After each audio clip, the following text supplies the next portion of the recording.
Hi, it's Denise, running away from home. It's Saturday morning, 6:20 a.m., 6th day of August, 2022. I woke up at, according to my bedside clock, 2:44, but it's 9 minutes fast. I can't fix it. Every time I try to fix it, it gets farther ahead. So we're just going to stay at 9 minutes, which is basically bar time. So I woke up, went to the bathroom, opened the door to the office because that room gets so hot with that new oxygen concentrator. Did a breathing treatment, haven't taken my medicine yet, my daily meds.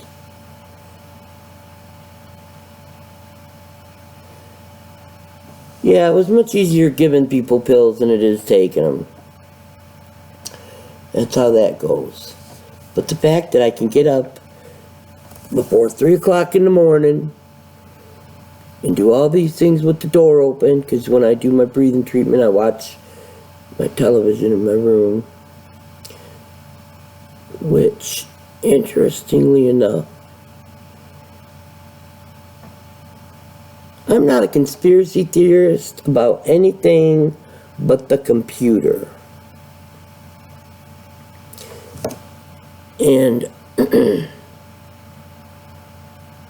couple of times now, it has just shut off when I'm like in a chat, and I feel like that's a sign. I've been given signs. Stay out of them. Stay away from them, Denise.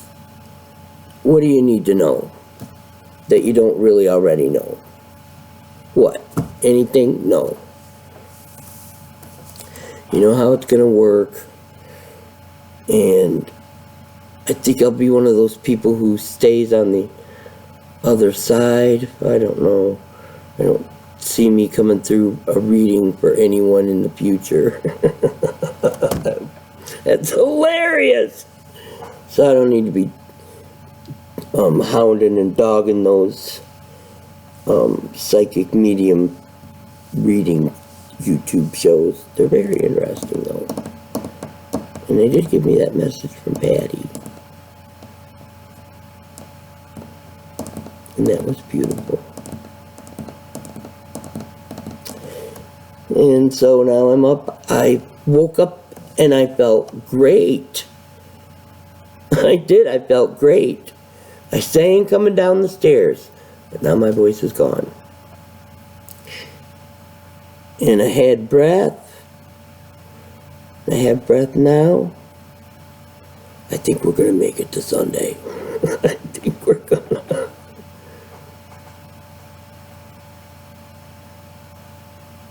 I think we're going to.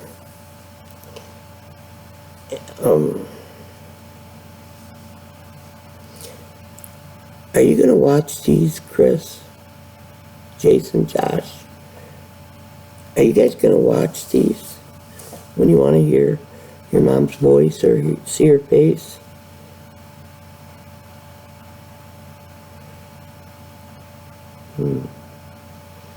Best things that ever happened to me.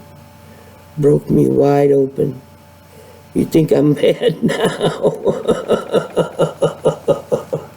Boys, you should have known your mama before you were even thought of.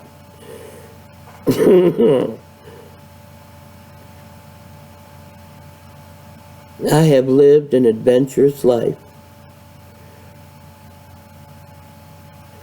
And I'll never forget getting that fortune in a Chinese fortune cookie that said, Your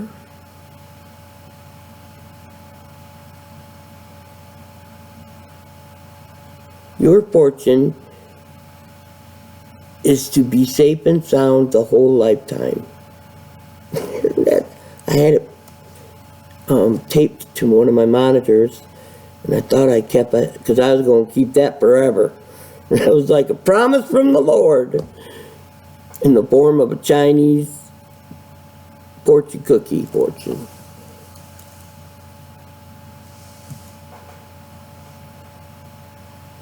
So the fact that I could just get up and do this with the door open and, you know, watching it, yeah, not feeling like I just live in a room or 2 rooms. This is my largest room. But when I come down here, when I come down to the basement, boys, I make poor life choices. But the glory of that is that they are my choices. I get to make them. I get to make them, and I only have to feel bad about them if they hurt someone. Oh, I don't want to hurt people. I never mean to hurt people. But I can see how being questioned can feel hurtful but it's just an opportunity for the both of us, me to understand better and you to be able to put into words something that you've only thought about in your mind, because the words change. Maybe I'm thinking of writing. When I write something that has come from my mind, it enables me to, that's a good Scrabble word, it enables me to clarify and solidify whatever that thing is. Usually an opinion. I'm an opinionated person. I have opinions. Many of them backed up by facts. Some of them I don't have the facts for. It's like when I always knew when money was coming in the mail. Back in the olden days, before computers were in every house. Gosh, this was before, well, no, because I think when we were kids is when my dad got that TR-60 or something from Radio Shack. What I remember about it is that the memory was a cassette tape. If you wanted to build a program or something, man, I was right there at the cusp of that. My dad had always been forward thinking. Miss your dad. Miss your mom. See you soon. So I was talking to the boys, Jason, Joshua, Christopher. Never mean to hurt you.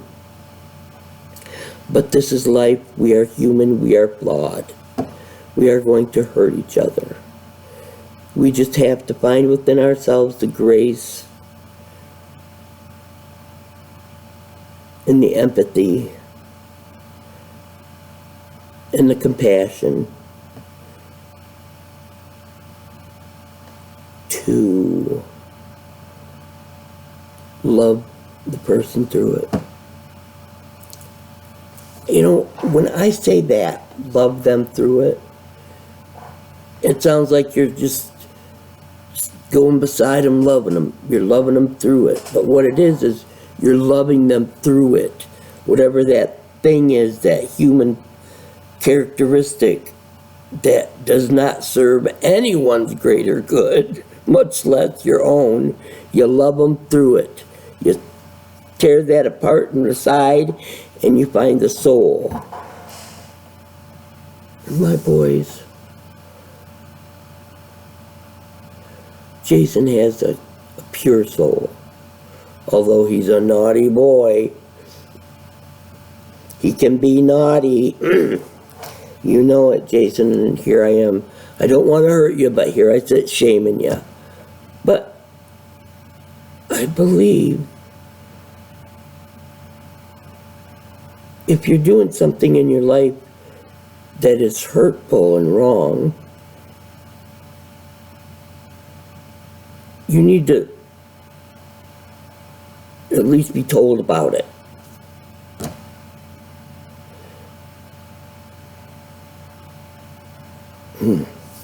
You know, and I know that maybe not, but I feel like you all would prefer that I don't sit down here and smoke. Maybe that's why, Christopher, you don't come around. Maybe. Don't know. But I love you.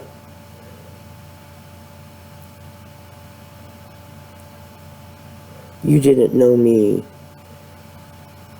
but I knew you 9 months before you came into the world, and I had already formed a bond with you that was so strong, just like with your brothers. And then we were separated for 2 weeks. 2 weeks, and I could only see you occasionally. It was hard. But I believe in that time, you missed some important bonding to me.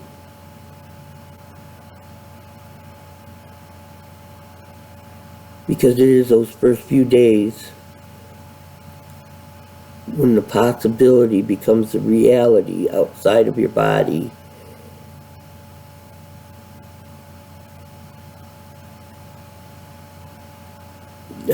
That's the time when you're imprinted upon each other.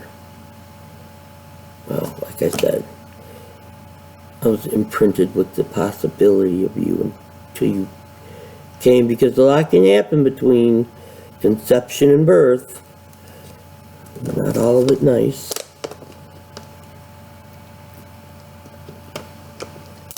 I truly wish that everyone who wanted to experience having a child could do that. Because there's nothing else like it on earth. It rips you open in so many dimensions, in so many ways. The layers I'm still uncovering. It's just a different experience. And I don't feel like men experience it in this very same way. They don't carry the baby. They don't have to lug it around for 9 months. First few months aren't so bad. Yes, I'm gonna smoke.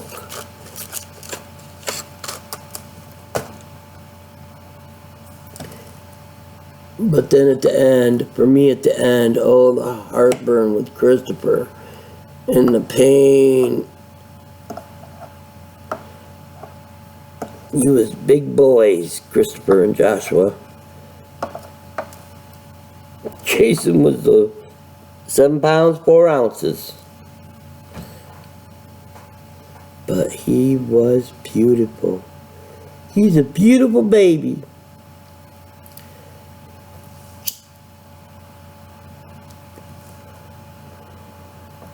Joshua was like, why the fuck am I here? Who are you people? I want to see the manager.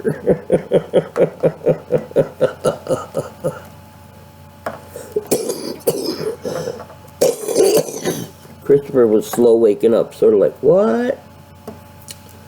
What? Why? And then with his first feeding, he got sick. He got pneumonia. Esophageal reflux. The sphincter at the bottom of his stomach wouldn't close. So everything in his stomach would come right back up into his throat. And consequently, because these were the days when we put babies on their bellies, consequently it would get into his lungs.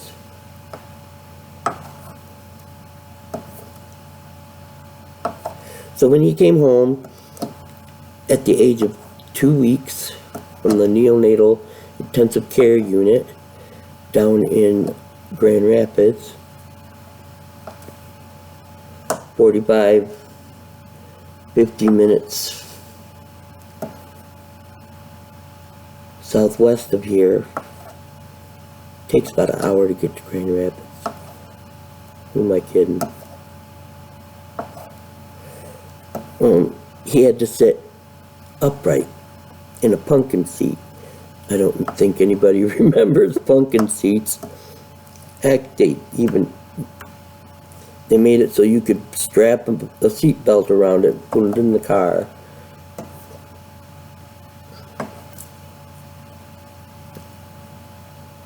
He could never lay flat.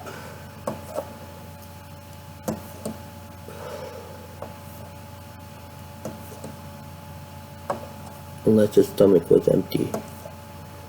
And he was a hungry boy. He was a hungry boy. Well, this has been fun though, hasn't it?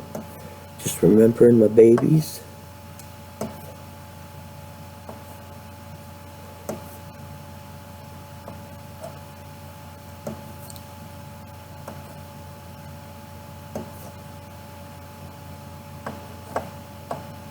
If you've been unable to have a child,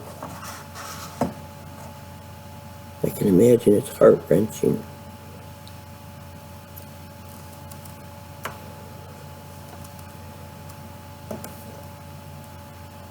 But it doesn't mean you have to be childless.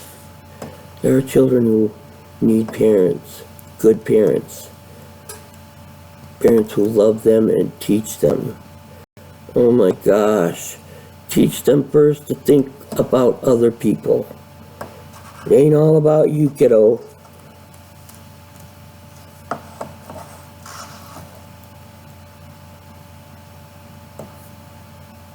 Yeah.